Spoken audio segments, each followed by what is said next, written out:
저녁이 되자 강남거리에 하나둘 불이 켜졌습니다.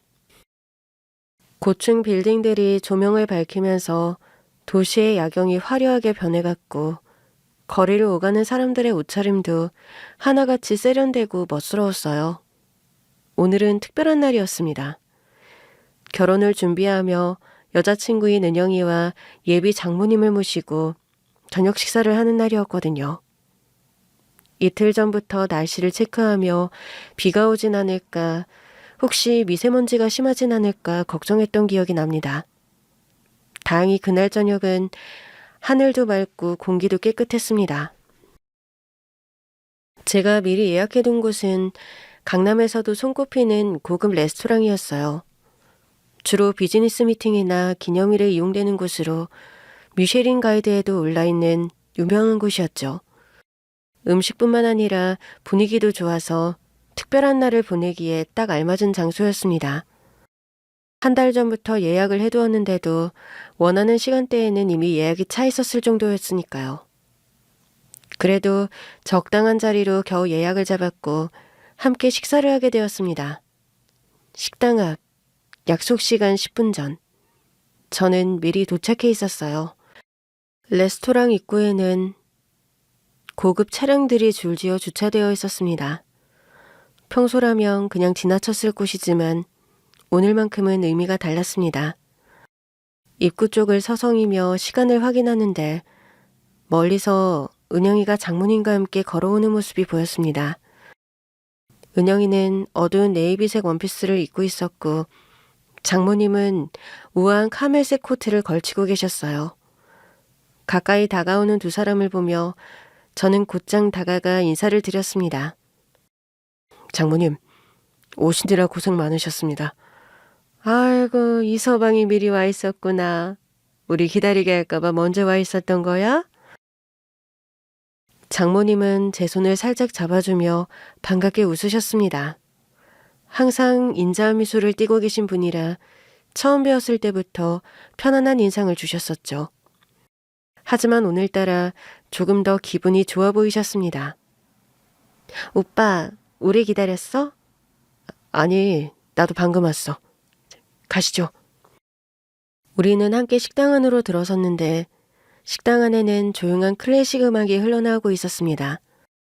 은은한 샹들리에 조명이 테이블마다 따뜻한 분위기를 만들어 주었고 넓은 창가 자리에서는 서울 야경이 한눈에 내려다 보였습니다.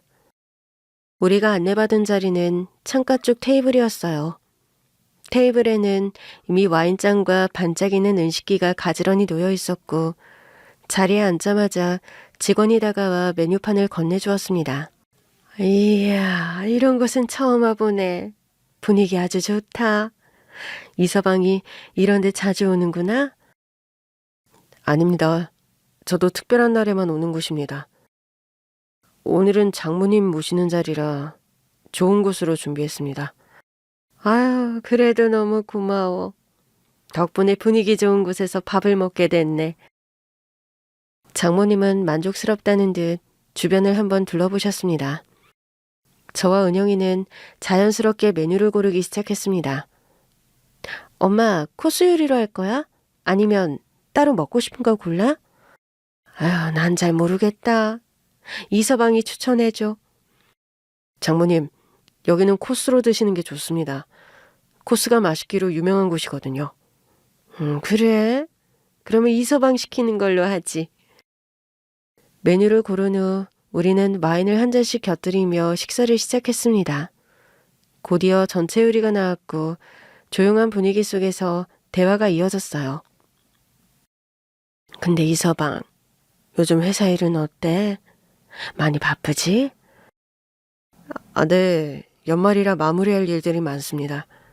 하지만 장모님과 은영이를 모시는 날인데 오늘만큼은 회사 일은 다 잊었습니다.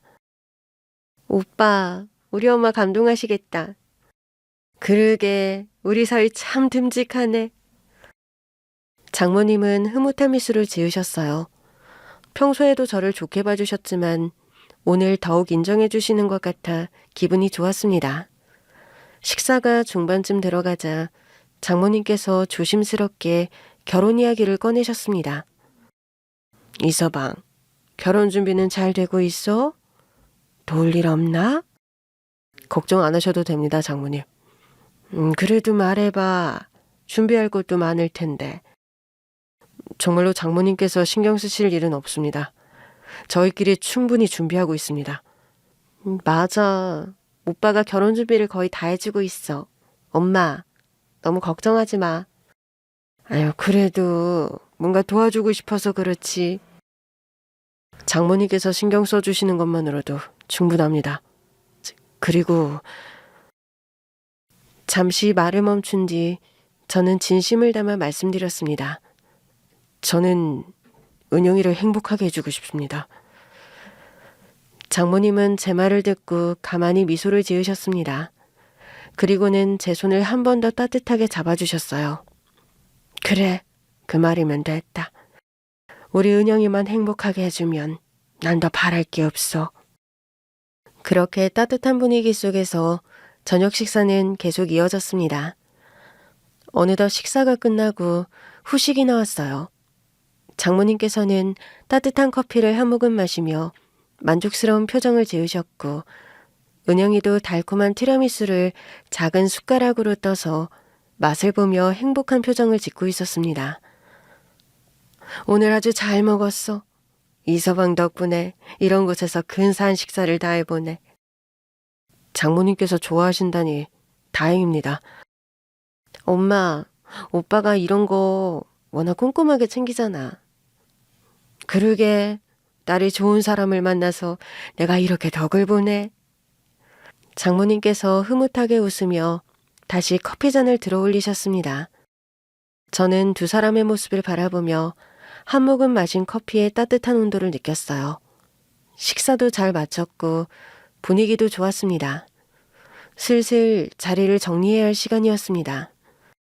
장모님, 이제 집까지 모셔다 드리겠습니다. 엄마 가자.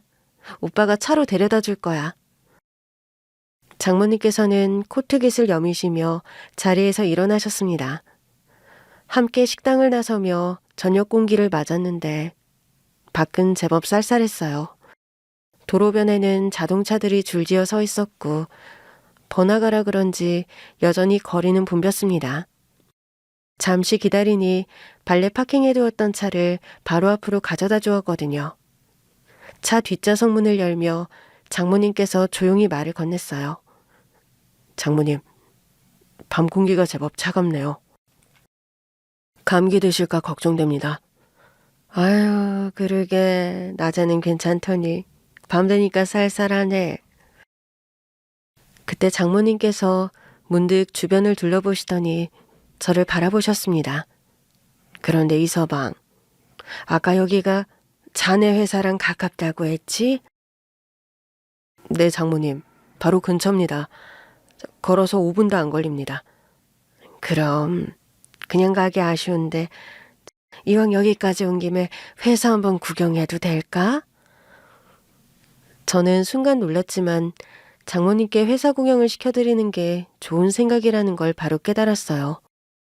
보통 부모님께서는 사위가 어떤 일을 하는지 궁금해하실 수밖에 없었고 결혼을 앞둔 상황에서 제 일터를 직접 보여드리면 장모님께서도 안심하실 거라는 생각이 들었거든요. 물론이죠. 장모님 모시고 가겠습니다. 엄마, 오빠 회사 처음 가보는 거잖아. 아마 깜짝 놀랄걸? 어머, 기대되는데? 그럼 이서방 안내해줘. 회사 건물에 도착했는데 장모님께서는 입구에서부터 감탄을 하셨어요. 건물 로비는 깔끔한 대리석 바닥과 세련된 조명으로 현대적인 분위기를 자아내고 있었거든요. 그 시간에는 대부분의 직원들이 퇴근했기 때문에 로비는 한산했고 경비원 한 명이 데스크에 앉아 있었습니다. 이야, 건물이 참 깔끔하고 분위기가 좋네. 저희 회사는 이 건물의 15층과 16층을 사용하고 있습니다. 15층은 직원들이 근무하는 일반 사무실이고 16층은 회의실과 제 대표실이 있습니다. 엘리베이터 앞에 서서 버튼을 누르며 자연스럽게 설명을 드렸어요. 지금은 늦은 시간이라 조용하지만 낮에는 직원들이 바쁘게 일하고 있어서 활기가 넘칩니다. 아유, 이서방, 솔직히 말해봐. 젊은 나이에 이렇게 큰 회사를 운영하는 게 쉽지는 않았을 텐데, 대체 어떻게 이 자리까지 온 거야? 장모님의 목소리에는 순수한 궁금증과 함께 사위를 향한 약간의 존경심이 느껴졌어요. 그 말에 저는 순간 과거가 떠올랐지만 짧게 미소만 지었습니다. 많이 힘들었습니다. 하지만 버틸 수 있었던 건 제가 꿈꾸던 일이었기 때문입니다. 장모님께서는 고개를 끄덕이며 이해한다는 듯한 표정을 지으셨습니다. 그래, 네가 얼마나 노력했을지 알 것 같아.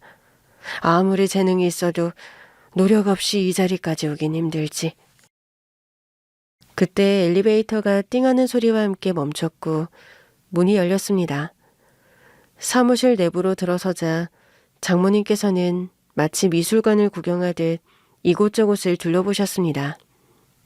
깔끔하게 정리된 책상들, 창가에 놓인 화분들, 그리고 벽면에는 직원들과 함께 찍은 단체 사진이 걸려 있었습니다. 어머, 분위기가 참 좋은데? 보통 이런 사무실은 딱딱한 분위기일 줄 알았는데 의외로 따뜻한 느낌이 있네. 직원들이 하루의 대부분을 보내는 공간이라 편안한 분위기를 만들려고 했습니다. 장모님께서는 사무실을 한 바퀴 둘러보시며 다시 저를 바라보셨습니다. 이서방, 자네가 이런 회사를 운영하는 걸 보니 우리 은영이를 맡겨도 안심이 되네. 장모님, 저 은영이를 행복하게 해줄 겁니다. 그 순간 장모님께서는 흐뭇한 미소를 지으시며 저를 바라보셨습니다. 그리고 제 어깨를 가볍게 토닥이셨습니다. 그래, 그 말이면 됐다. 나이 차이 같은 건 아무것도 아니야. 둘이 잘 살면 그게 가장 중요한 거지. 결혼을 앞둔 그 당시 제 나이는 40이었고 아내는 저보다 7살이 어렸습니다. 앞자리가 다르다 보니 나이 차이가 꽤 나는 것 같아서 걱정을 했는데 장모님은 오히려 괜찮다고 말씀해 주셨어요. 사무실을 둘러본 뒤 저는 장모님과 은영이를 대표실로 안내했어요. 아무래도 대표실이 가장 중요한 공간이었으니까요. 대표실 문을 열자 넓고 정돈된 공간이 드러났습니다. 창가 쪽으로는 넓은 통유리 창이 있었고 그 너머로 강남의 야경이 한눈에 들어왔습니다. 사무실 한쪽에는 빼곡하게 책들이 꽂힌 책장이 있었고 맞은편에는 작은 응접 테이블이 놓여 있었거든요. 장모님께서는 문을 들어서자마자 감탄하듯 천천히 공간을 둘러보셨습니다. 이야, 아유, 정말 멋지네. 이서방, 이 방에서 일하는구나? 네, 장모님. 주로 여기서 업무를 보고 중요한 미팅도 이곳에서 합니다. 아유, 밖에 보이는 야경이 정말 끝내주네. 장모님께서는 통유리창 쪽으로 걸어가 도시의 야경을 감상하셨습니다. 고층 건물들 사이로 흐르는 차들의 불빛이 반짝이고 있었고 멀리 남산타워의 조명이 희미하게 빛나고 있었습니다. 아유, 이렇게 멋진 곳에서 일하니까 더 열심히 일하게 될 것 같네. 맞아. 나도 오빠 대표실 올 때마다 뭔가 기운이 달라지는 느낌이 들어. 저는 살짝 미소를 지으며 책상 앞쪽으로 걸어갔어요. 업무를 할 때는 야경을 신경 쓸 겨를이 없습니다. 주로 밤까지 일할 때가 많아서요. 장모님께서는 고개를 끄덕이며 다시 한번 대표실을 둘러보시다가 천천히 제 책상 쪽으로 다가오셨어요. 그런데 장모님께서는 자연스럽게 책상 위를 살펴보다가 한 액자 앞에서 걸음을 멈추셨습니다. 작은 나무 액자 안에는 제가 어린 시절 찍었던 사진이 담겨 있었거든요. 고아원에서 찍었던 사진이었고 어릴 적 제 모습이 그대로 담겨 있었습니다. 장모님께서는 그 사진을 보자마자 순간적으로 몸을 굳히셨어요. 처음에는 단순히 관심을 가지신 줄 알았지만 장모님의 손끝이 떨리고 있는 걸 보고 뭔가 이상하다는 걸 느꼈습니다. 장모님께서는 천천히 손을 뻗어 사진 액자를 들어 올리셨습니다. 그리고 눈을 크게 뜨신 채 사진 속 제 모습을 뚫어지게 바라보셨습니다. 이게... 작게 중얼거리시더니 갑자기 얼굴이 하얗게 변하시는 거예요. 장모님의 손끝은 더욱 떨리기 시작했고 숨소리마저 흔들리는 듯 했습니다. 이 꼬마가... 장모님께서는 사진을 들고 한참을 바라보셨습니다. 마치 믿을 수 없는 것을 보고 계신 듯 계속해서 사진 속 제 얼굴을 응시하다가 갑자기 저를 쳐다보셨어요. 이서방, 이 사진 속 아이가 자넨가? 저는 순간 얼떨떨했습니다. 그렇게까지 놀라실 일인지 몰랐거든요. 아예 제 어릴 적 사진입니다. 장모님께서는 마치 그 말을 믿을 수 없다는 듯 다시 한번 사진과 저를 번갈아 보셨습니다. 그리고는 한순간에 무너진 듯 두 손으로 입을 가리셨습니다. 세상에, 아니, 이 꼬마가 이서방이었어? 목소리는 떨리고 있었고 눈가에는 금세 눈물이 맺혔어요. 저는 갑작스러운 장모님의 반응에 당황한 채로 서 있었습니다. 장모님, 왜 그러세요? 장모님께서는 갑자기 사진을 품에 안더니 저를 향해 다가오셨습니다. 그리고는 한순간 저를 힘껏 끌어안으셨습니다. 아유, 이서방, 아유, 어쩌면 좋아. 그 순간 장모님께서는 참았던 듯 눈물을 터뜨리셨어요. 어깨가 들썩일 정도로 마치 오랫동안 묻어두었던 감정을 폭발시키듯 장모님께서는 저를 부둥켜 안고 오열하셨습니다. 저는 도저히 상황을 이해할 수가 없었습니다. 그저 얼떨떨한 마음으로 장모님의 등을 조심스럽게 토닥일 뿐이었습니다. 장모님, 왜 그러세요? 무슨 일이세요? 장모님께서는 아무 말도 하지 못한 채 계속 흐느끼셨어요. 그토록 단단해 보이시던 장모님께서 이렇게 무너지는 모습을 처음 보았습니다.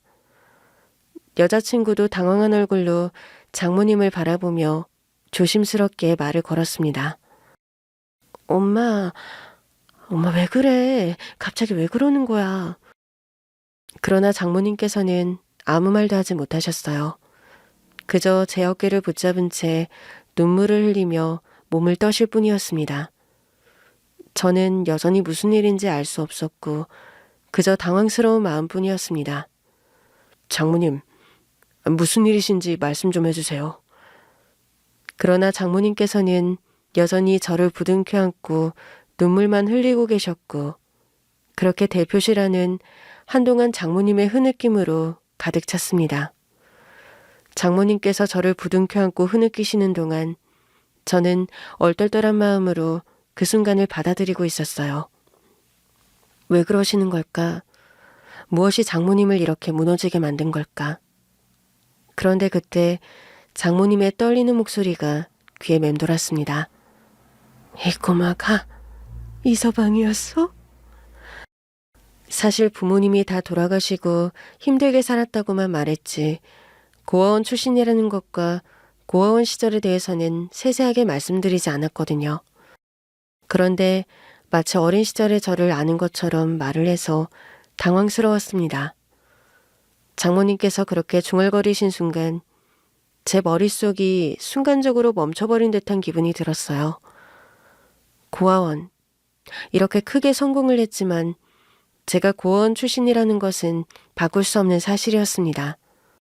고아원은 제 삶의 시작이었고 유년 시절의 모든 기억이 깃든 곳이었어요.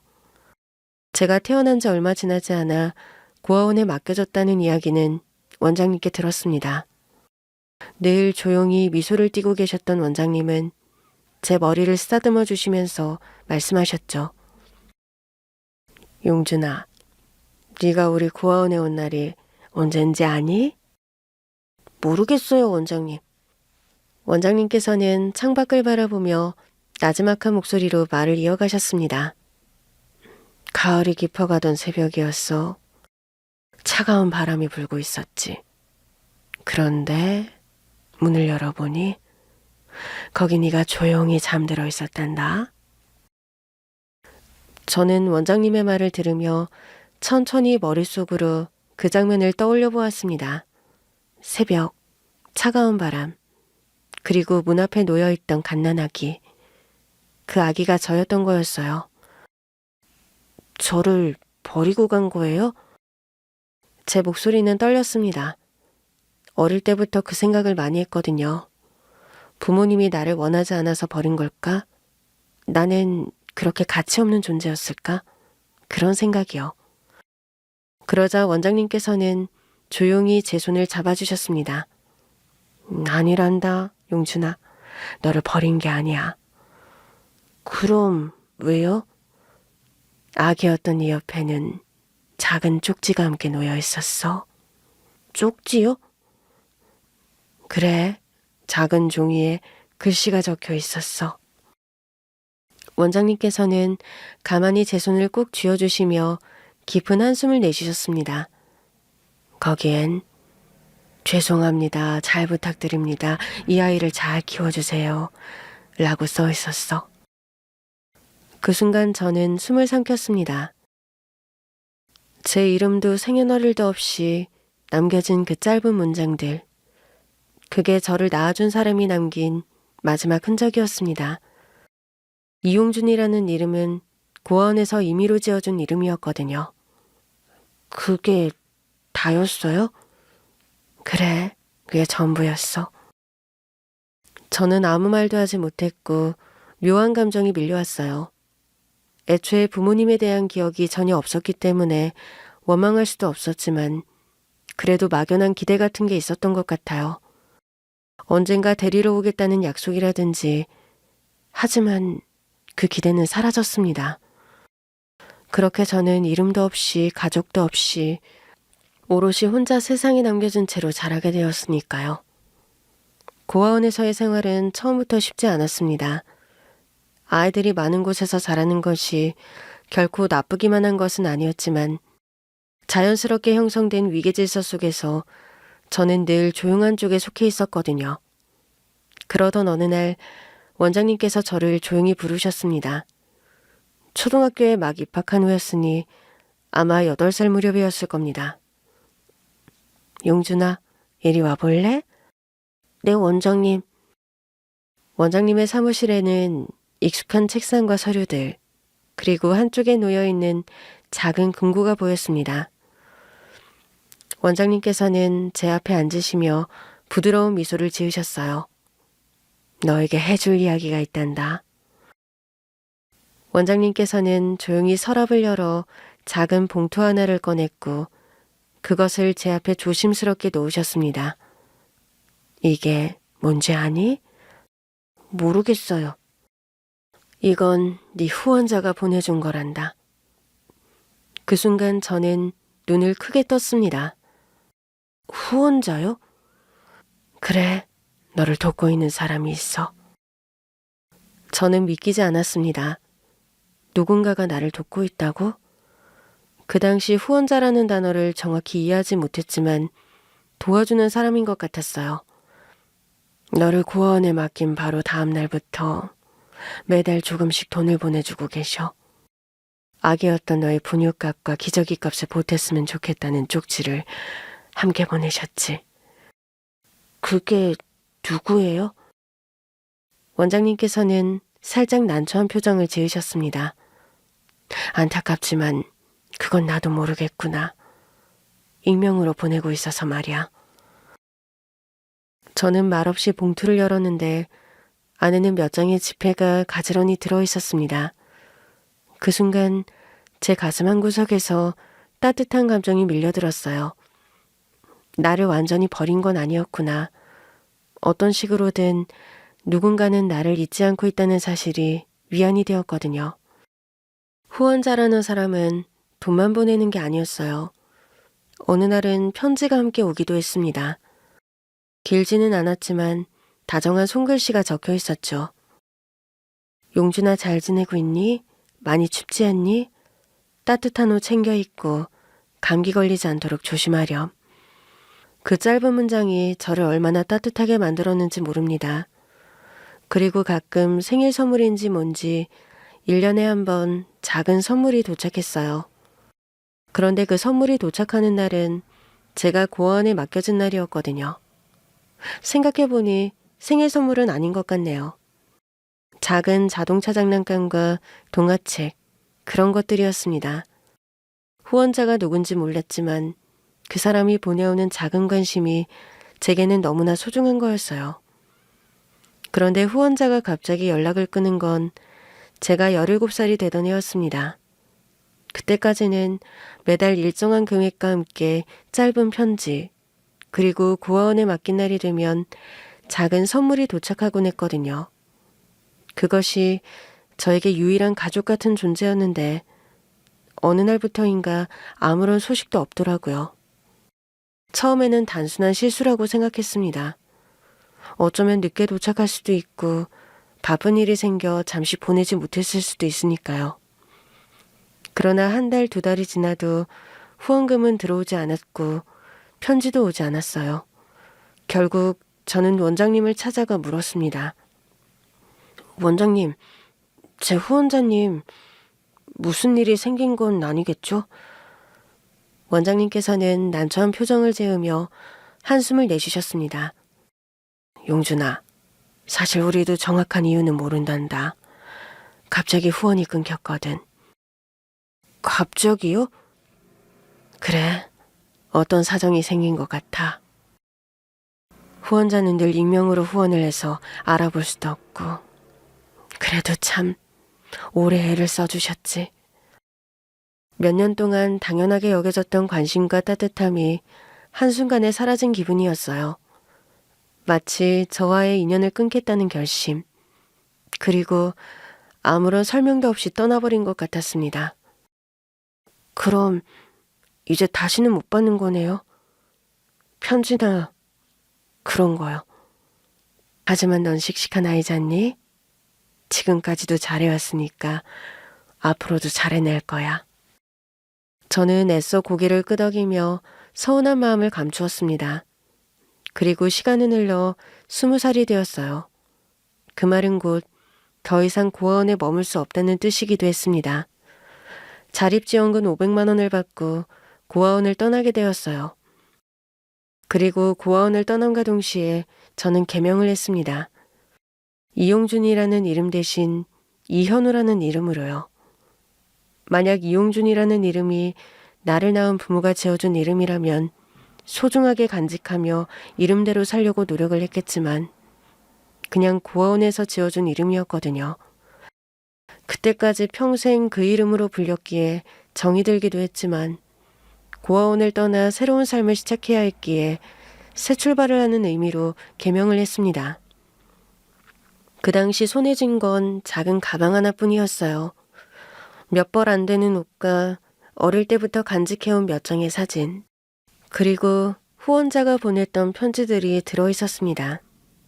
서울로 가는 버스 안에서 저는 창밖을 바라보며 생각했습니다. 이제부터가 진짜 시작이구나. 내 인생은 이제부터 내가 만들어가야 하는 거라고요. 서울에 도착한 저는 가장 먼저 작은 고시원방을 구했어요. 한 평 남짓한 공간, 철제 침대와 작은 책상 하나가 놓여있는 그곳이 제 첫 번째 집이었습니다. 그리고 일을 구했는데 처음 시작한 일은 막노동이었어요. 아무런 경력도 학력도 없으니 할 수 있는 일이라곤 몸을 쓰는 일뿐이었죠. 건설 현장에서 콘크리트를 나르고 철근을 옮기고 무거운 자재를 들고 나르는 일을 했습니다. 여름에는 땀이 비처럼 쏟아졌고 겨울에는 손이 터질 정도로 차가운 날씨 속에서 일을 했습니다. 하루를 마치고 돌아오면 몸은 천근만근이었고 손바닥은 온통 굳은 살과 상처투성이가 되었습니다. 그렇게 1년 넘게 막노동 일을 하다가 공장으로 옮겼습니다. 공장에서는 컨베이어 벨트 위를 지나가는 부품을 조립하고 포장하는 일을 했어요. 하루 종일 같은 동작을 반복하는 일이었지만 적어도 햇빛이 내리쬐는 건설 현장보다는 나았습니다. 그러나 공장에서의 일도 오래 하지는 못했습니다. 시간이 갈수록 몸이 축나기 시작했고 더 이상 이렇게 살아서는 안 되겠다는 생각이 들었거든요. 이렇게 계속 살 수는 없어. 뭔가 다른 방법을 찾아야 해. 그때부터 저는 낮에는 일하고 밤에는 책을 읽기 시작했습니다. 경제 공부를 하면서 어떻게 하면 돈을 벌 수 있는지, 사업을 할 수 있는지를 배웠어요. 그러던 어느 날 저는 배달 대행 사업이 성장하고 있다는 이야기를 들었습니다. 배달 대행? 당시에는 배달 플랫폼이 막 활성화되기 시작하는 시점이었거든요. 배달의 수요는 점점 늘어나고 있었지만 여전히 비효율적인 운영 방식이 많다는 걸 알게 되었습니다. 그래서 저는 낮에는 공장에서 일하고 밤에는 오토바이를 몰며 직접 배달을 해보기로 했습니다. 오토바이를 타고 서울의 밤거리를 누비면서 저는 배달의 문제점을 하나하나 깨닫기 시작했습니다. 고객들의 주문 패턴, 배달 동선의 비효율성, 기사들의 수익 구조까지. 하루하루 몸으로 경험하면서 자연스럽게 데이터가 쌓였고 그 데이터를 바탕으로 아이디어를 구체화하기 시작했습니다. 기존 배달 시스템을 조금만 더 개선하면 훨씬 효율적인 운영이 가능할 텐데. 그렇게 몇 개월 동안 고민하고 계획을 세운 끝에 저는 작은 배달 대행 회사를 창업하기로 결심했어요. 처음에는 쉽지 않았습니다. 직원도 자본도 부족했기 때문에 제가 직접 배달을 뛰면서 운영해야 했거든요. 하지만 저는 포기하지 않았습니다. 밤낮 없이 뛰어다니며 음식점 사장님들을 찾아가 설명했고 하나둘씩 업체를 확보하기 시작했습니다. 젊은 친구가 참 패기가 있네. 그럼 한번 맡겨볼까? 그렇게 하나둘 고객을 확보하면서 회사는 조금씩 자리를 잡아갔어요. 배달기사들도 모집했고 점점 규모를 키워나갔습니다. 처음에는 서울 한 지역에서만 운영하던 배달 서비스가 점점 더 확장되었습니다. 기존 업체보다 빠르고 정리된 시스템 덕분에 입소문이 나면서 가맹점이 늘어나기 시작했거든요. 이제부터가 진짜 시작이다. 꼭 성공할 거야.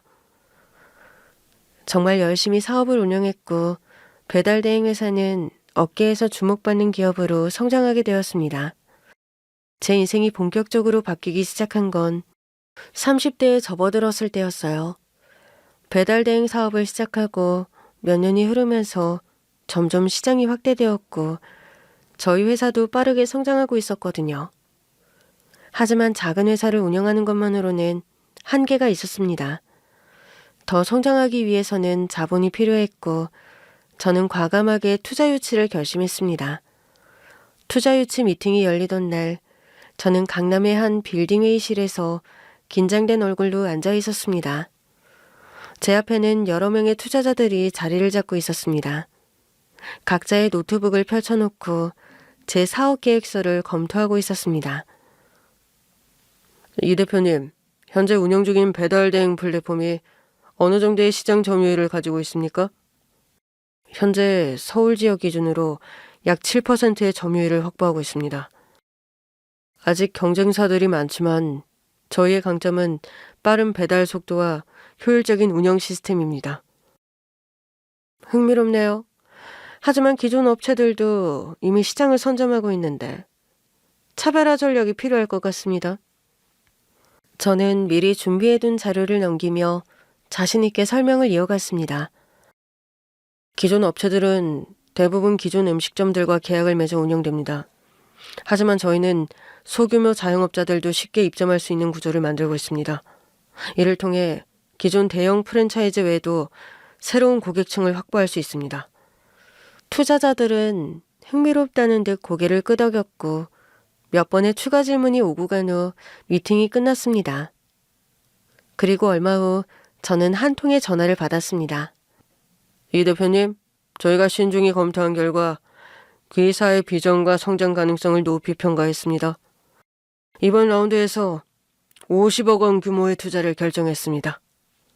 그 순간 저는 손에 땀이 배어나오는 것을 느꼈습니다.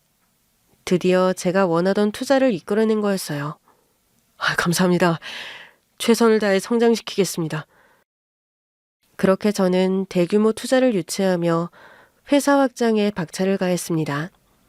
기술 개발을 위해 IT 전문가들을 영입했고 운영 시스템을 자동화하며 효율을 극대화했습니다. 결과는 성공적이었어요. 회사는 급속도로 성장했고 점유율도 상승했습니다. 하지만 저는 여기서 멈추지 않았습니다. 회사가 안정적인 수익을 내고 있을 때 저는 새로운 도전을 결심했습니다. 이제 단순한 배달 대행이 아니라 IT 기술을 접목한 물류 플랫폼 사업을 확장할 시기라고 판단했거든요. 그러던 어느 날 한 대형 물류 기업에서 인수 제안이 들어왔습니다. 이 대표님, 저희가 그 회사의 성장 가능성을 높이 평가했습니다. 인수 금액으로 300억 원을 제안하고 싶습니다. 저는 제안서를 보며 고민에 빠졌어요. 배달 대행 회사를 키우는데 온 힘을 다했지만 결국 더 큰 사업을 하기 위해서는 매각이 최선의 선택인 것 같았고 고민한 끝에 매각을 결정했습니다. 그렇게 배달 대행 회사를 매각한 후 저는 본격적으로 IT 기반의 물류 플랫폼 사업을 시작하게 되었어요. 기존의 배달 대행 시스템을 넘어서 전국 단위의 물류 네트워크를 구축하는 것이 목표였습니다. 투자금을 활용해 연구개발에 집중했고 전국 주요 도시에 물류센터를 설립했습니다. 이 역시도 처음에는 쉽지 않았어요. 물류 사업은 배달보다 훨씬 규모가 컸고 경쟁도 치열했거든요. 하지만 포기하지 않았고 결국 40세가 되었을 때 저는 수백억 대의 기업을 운영하는 CEO가 되어 있었습니다. 바쁜 사업 운영 속에서도 저는 후배 기업가들과의 네트워킹을 게을리하지 않았어요. 여러 업계 사람들과 교류하면서 새로운 기회를 모색하고 다양한 인사이트를 얻을 수 있었기 때문입니다. 그러던 어느 날 한 네트워킹 행사에서 저는 운명 같은 만남을 갖게 되었어요. 그날 행사장은 기업가들과 투자자들로 북적이고 있었습니다. 저는 행사장을 둘러보며 아는 사람들과 가볍게 인사를 나누고 있었는데 한 여성이 제 눈에 들어왔습니다. 깔끔한 정장을 입고 조용히 책을 정리하고 있는 모습이었어요. 그녀는 행사장에서 작은 출판사를 운영하는 부스를 담당하고 있었고 저는 무심코 그 부스 앞으로 다가갔습니다. 안녕하세요. 출판사에서 나오셨나요? 네, 안녕하세요. 저희는 독립출판사를 운영하고 있습니다. 기업가분들이 책을 출간하는 것도 좋은 경험이 될 수 있어서 오늘 행사에 참여하게 되었습니다. 그녀는 조용하면서도 다정한 말투로 대답했고 저는 순간 묘한 느낌이 들었습니다. 저는 이현우라고 합니다. 저는 김은영입니다. 만나서 반갑습니다. 그렇게 짧은 인사를 나눈 후 저는 출판사에서 제공하는 몇 가지 자료를 받아들었어요. 하지만 그보다 더 인상적이었던 것은 그녀의 태도였습니다. 은영이는 책을 대하는 태도가 남다른 사람이었거든요. 책 한 권 한 권을 소중히 다루는 손길, 그리고 책에 대한 이야기를 할 때 반짝이는 눈빛. 그렇게 우리는 처음 만났습니다. 그 후로도 저와 여자친구는 몇 번 더 행사에서 마주쳤고 자연스럽게 대화를 나누게 되었어요. 어느 날 저는 용기를 내어 은영이에게 저녁 식사를 제안했습니다. 혹시 저녁 한 끼 함께 하실 수 있을까요? 좋아요. 그렇게 시작된 우리의 만남은 점점 깊어졌습니다. 처음에는 책과 출판에 대한 이야기를 나누었지만 점차 서로의 삶과 가치관에 대해 이야기하게 되었죠. 은영이는 따뜻하고 배려 깊은 성격이었어요. 주변 사람들에게 항상 다정하게 대해주었고 사소한 부분에서도 상대를 배려할 줄 아는 사람이었습니다. 그녀와 함께 있는 시간이 점점 더 소중해졌고 만난 지 1년이 되었을 때 저는 결혼을 결심했습니다. 은영아, 너와 함께하는 시간이 너무 좋아. 평생 너를 지켜주고 싶어. 우리 결혼할까? 오빠, 정말? 여자친구는 놀란 표정을 지으며 저를 바라보았는데 이내 눈가에 살짝 눈물이 맺혔습니다.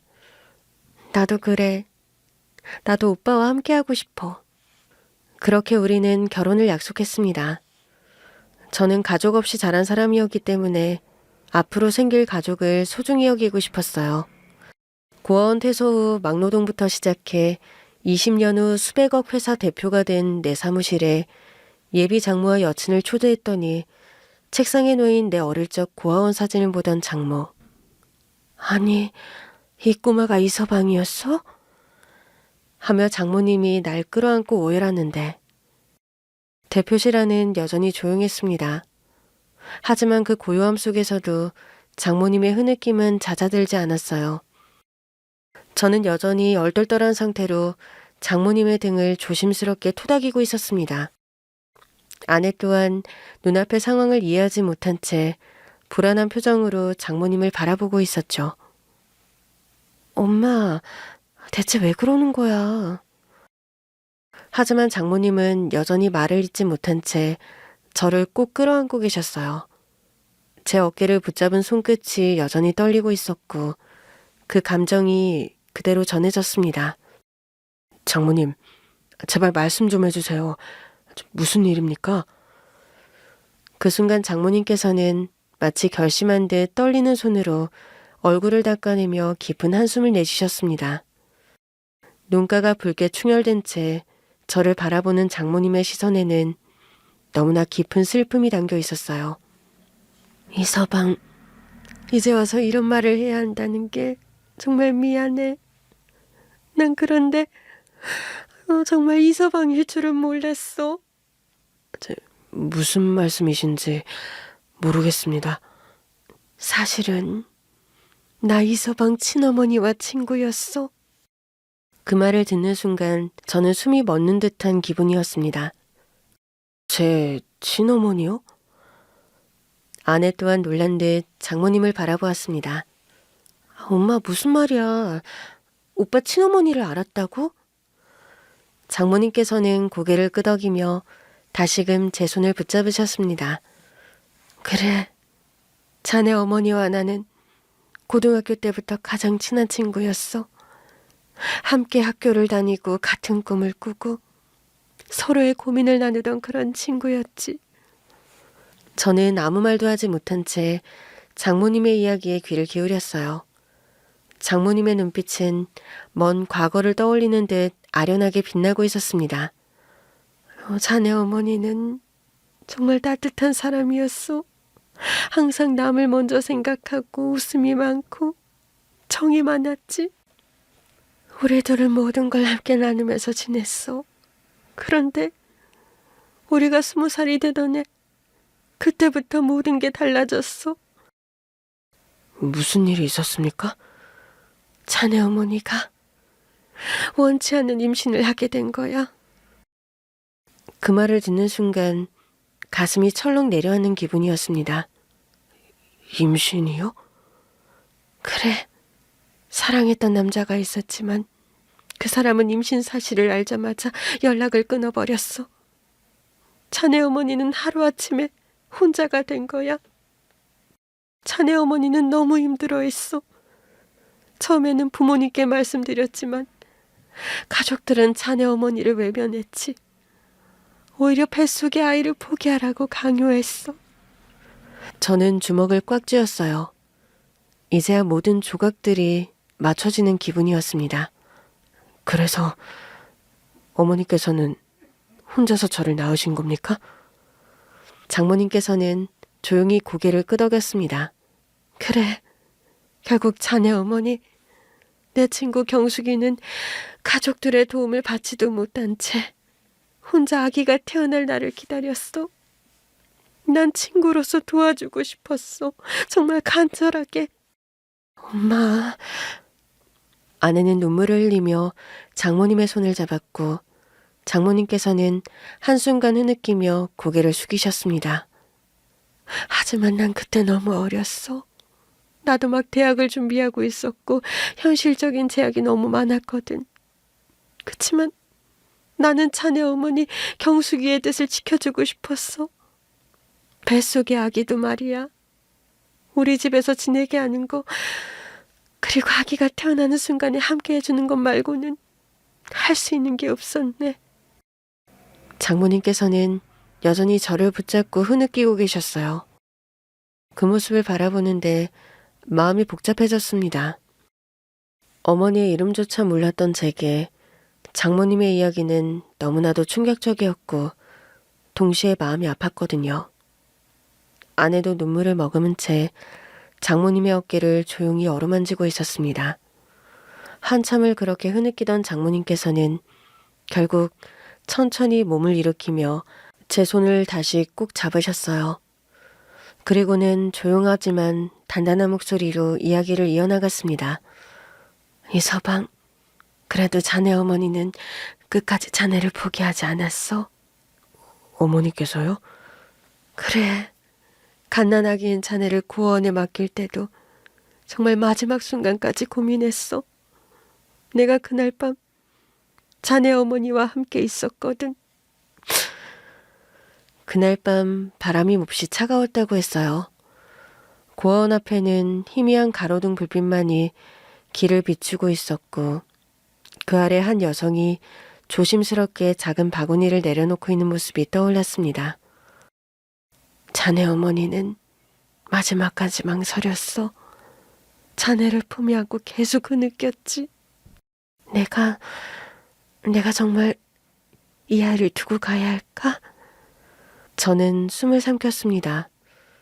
그 장면이 너무나 선명하게 그려졌기 때문이었어요. 난 친구로서 끝까지 말렸어. 자네 어머니한테 차라리 다른 방법을 찾아보자고 했어. 하지만 영순아, 나에겐 선택지가 없어. 이 아이를 이렇게라도 살게 해야 해. 장모님께서는 그때의 감정을 되새기듯 눈을 감으셨습니다. 자네 어머니는 마지막까지 아기를 꼭 안고 있다가 차마 얼굴도 보지 못한 채 몸을 돌렸어. 그날 새벽 제 친어머니는 저를 내려놓고 눈물 속에서 뒤돌아섰던 거였어요. 그리고는 몇 발짝 가지도 못한 채 울음을 터뜨리며 길모퉁이에 서서 한참을 주저했겠죠. 자네 어머니는 자네가 원장님께 발견될 때까지 멀리서 한참을 그곳에 서 있었어. 한 발짝도 움직이지 못한 채. 하지만 자네 어머니는 널 완전히 놓아버린 게 아니었어. 그게 무슨 뜻입니까? 그날 이후 네 어머니는 매달 조금씩 돈을 보내기 시작하셨거든. 직접 고아원을 방문할 수는 없었어. 자신이 누구인지 노출될까봐 두려워했거든. 하지만 최소한 자네가 잘하는데 보탬이 되고 싶어 했다네. 그래서 나한테 부탁을 했어. 장모님께요? 그래, 자네 어머니는 나한테 부탁했어. 직접 보낼 수 없으니 내가 대신 후원금을 보내달라고. 제가 어릴 때부터 받아왔던 그 후원금, 그 모든 것이 어머니의 손길에서 시작된 거였어요. 그렇게 몇 년 동안 자네 어머니는 자신의 생활비를 쪼개가며 작은 돈이라도 자네에게 보내려고 했어. 하지만 자네가 8살이 되던 해 자네 어머니는 갑작스러운 사고로 세상을 떠났어. 그 순간 저는 온몸이 얼어붙는 기분이었습니다. 세상을 떠나셨다고요? 장모님께서는 조용히 고개를 끄덕였습니다. 그달에도 후원금을 보내겠다고 했는데 연락이 끊긴 거야. 불길한 마음에 자네 어머니의 집을 찾아갔어. 그런데 교통사고였어. 너무 갑작스럽게. 저는 아무 말도 하지 못한 채 장모님을 바라보았습니다. 그토록 만나고 싶었던 어머니는 이미 오래전에 세상을 떠난 것이었어요. 자네 어머니가 세상을 떠났고 나에게도 너무나 큰 아픔이었네. 장례를 치르고 자네 어머니, 내 친구 경숙이는 떠났지만 자네에게 매달 하던 후원을 끊을 수가 없었네. 그래서 난 계속 후원을 했어. 자네 어머니의 뜻을 이어받아 내 생활비에서 조금씩 돈을 모아 고아원에 보냈네. 장모님께서 저희 어머니가 돌아가신 뒤에도 계속 후원자로 남아 계셨던 거군요. 하지만 결국 끝까지 자네를 지켜주지 못했지. 아마 그때가 우리 은영이가 7살 되던 해 은영이 아빠가 아프기 시작했거든. 병원비가 감당이 안 될 정도로 나가게 됐고 난 어린 은영이를 키우면서 남편의 병간호까지 해야 했어. 엄마, 나 어릴 때 아빠 아프실 때 기억이 나요. 근데 나는 엄마가 후원을 하고 있는지 몰랐어. 나한테 한 번도 이야기한 적이 없었잖아요. 그래, 오랜 기간 몰래 해오던 거였고 누구에게도 말하지 않았지. 그냥 조용히 친구의 뜻을 기리고 싶었거든. 하지만 그 상황 속에서 결국 후원금을 줄 수 없는 상황이 되었네. 그 말을 듣는 순간 저는 17살 때 느꼈던 허망함과 외로움이 떠올랐습니다. 후원자가 갑자기 연락을 끊었던 그때 장모님께 그리고 그 당시 7살이었던 아내 모두에게 어려웠던 시기였던 거였어요. 난 그게 너무 미안했어. 끝까지 도와주고 싶었거든. 적어도 자네가 성인이 될 때까지는. 그런데 내가 끝까지 지켜주지 못했고 그게 내 가슴에 한평생 남아있었네. 그 모습을 바라보는데 복잡한 감정이 느껴졌습니다. 평생을 혼자라고 생각했던 제게 이렇게 숨겨진 인연이 있었다는 사실이 믿기지 않았거든요. 아내도 충격을 받은 듯 조용히 장모님의 등을 쓸어내리고 있었어요. 한참을 흐느끼던 장모님께서는 힘겹게 손을 들어 자신의 얼굴을 닦아내셨습니다. 그리고 저를 다시 바라보며 떨리는 목소리로 말씀하셨어요. 이서방, 아니 이용준. 자네가 경숙이 아들이라면 이름이 이용준이 아닌가? 장모님께서 그 이름을 부르셨을 때 흠칫 놀랐습니다. 제가 태어나고 받았던 이름. 고원에서 자라는 동안 내내 그 이름으로 불렸지만 어른이 되어 세상을 살아가면서 잊고 지냈던 이름이었거든요. 오빠 원래 이름이 이용준이었어? 저는 말없이 고개를 끄덕였습니다. 네, 그 이름이 맞습니다. 고아원에서 지어준 이름이었죠. 이연으로 개명한 지 오래됐습니다. 장모님께서는 손을 떨며 제 얼굴을 쓰다듬었어요. 마치 잃어버린 사람을 되찾은 것처럼 저를 뚫어지게 바라보셨습니다. 그래서 몰랐네. 자네가 경숙이 아들이라는 걸 전혀 몰랐어. 그럼 책상 위에 사진을 보고 아신 겁니까? 그래. 자네 어머니가 나한테 부탁했던 게 있어. 자네를 직접 찾아가진 못해도 사진이라도 보내달라고 했었거든. 후원금을 보내며 고아원 원장님에게 부탁을 했었네. 자네 사진 몇 장이라도 보내달라고. 고아원에서 자네가 자라는 모습을 사진으로나마 지켜볼 수 있었어. 어떻게 지내는지, 건강하게 있는지 말이야. 그 사진 속 아이, 그 아이가 지금 내 앞에 있는 이서방일 줄은 몰랐네. 평생을 가족 없이 살아온 제가 사실은 장모님의 오랜 기억 속에서 존재하고 있었다는 사실을 알게 되었습니다. 그때까지 저는 그저 버려진 아이, 아무도 원하지 않았던 존재라고 생각해왔거든요. 저는 죽어 버림받았다고 생각했습니다. 아니야, 절대 아니야. 그런데 어머니께서 돌아가시기 전까지 저를 위해 돈을 보내오셨다니. 또 어머니가 돌아가신 후에도 장모님이 후원자로 도움을 주셨다는 걸 정말 몰랐어요. 제 목소리는 점점 떨리고 있었어요. 마치 굳게 닫혀있던 마음이 무너져 내리는 듯한 느낌이었습니다. 저는 몰랐습니다. 평생 혼자라고 생각했어요.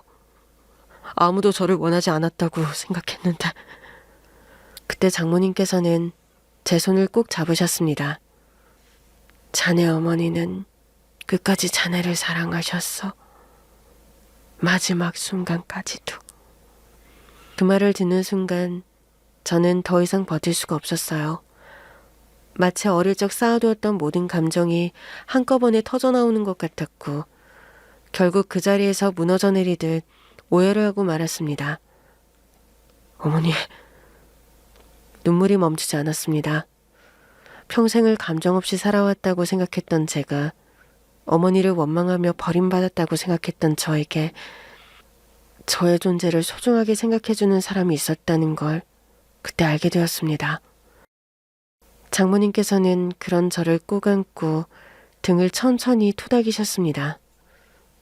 울어도 돼, 용준아. 아니, 현우야. 그동안 얼마나 힘들었을지. 어머니는 저를 끝까지 지키고 싶어 했고 어머니가 떠난 후에도 장모님께서 저를 대신 지켜주셨다는 것을 아내도 눈물을 닦으며 조용히 제 옆에 앉아 저를 감싸 안았어요. 오빠, 더는 혼자라고 생각하지 마. 저는 조용히 고개를 끄덕였습니다. 평생을 지워버리려 했던 이름 이용준. 하지만 이제 그 이름을 떠올려도 외롭지 않을 것 같았어요. 그리고 장모님께서 저를 바라보며 조용히 말씀하셨습니다. 자네 어머니는 자네가 행복하길 바랐어. 그리고 이제라도 자네가 이 사실을 알았으니 저 세상에서라도 안심하실 거라고 믿네. 감사합니다, 장모님. 감사합니다. 결혼 후 저는 아내와 함께 따뜻한 가정을 꾸렸습니다. 늘 혼자였던 제게 가족이라는 존재가 생겼다는 사실이 믿기지 않을 만큼 행복했거든요. 장모님께서는 저를 아들처럼 대해주셨고 저는 그 마음에 보답하고 싶었어요. 그리고 아내와 상의해서 장모님을 모시고 함께 살기로 했습니다. 아내와 함께 장모님을 챙기며 식사 시간마다 도란도란 이야기를 나누고 주말마다 좋은 곳을 찾아 맛있는 것을 먹는 일상은 너무나도 소중합니다. 이제 저는 과거를 상처가 아닌 하나의 이야기로 받아들일 수 있게 되었어요. 어머니는 끝까지 저를 사랑하셨고 장모님께서는 어머니의 뜻을 이어 저를 지켜주셨다는 사실이 큰 위안이 되었거든요. 그 감사한 마음을 담아 저는 정기적으로 고아원에 후원을 하고 있습니다. 제가 자랐던 곳, 그리고 그곳에서 저와 같은 아이들이 더 나은 미래를 꿈꿀 수 있도록 돕고 싶은 마음이 들었어요. 매년 아이들의 어린이날과 크리스마스에 작은 선물을 보내고 가끔 직접 방문해 아이들과 시간을 보내면서 이제 저 또한 누군가에게 따뜻한 손길을 내밀 수 있는 사람이 되었다는 것을 실감하고 있어요. 과거는 더 이상 저를 아프게 하지 않았고 그 덕분에 저는 더욱 사랑하고 더욱 감사하며 살아가고 있습니다.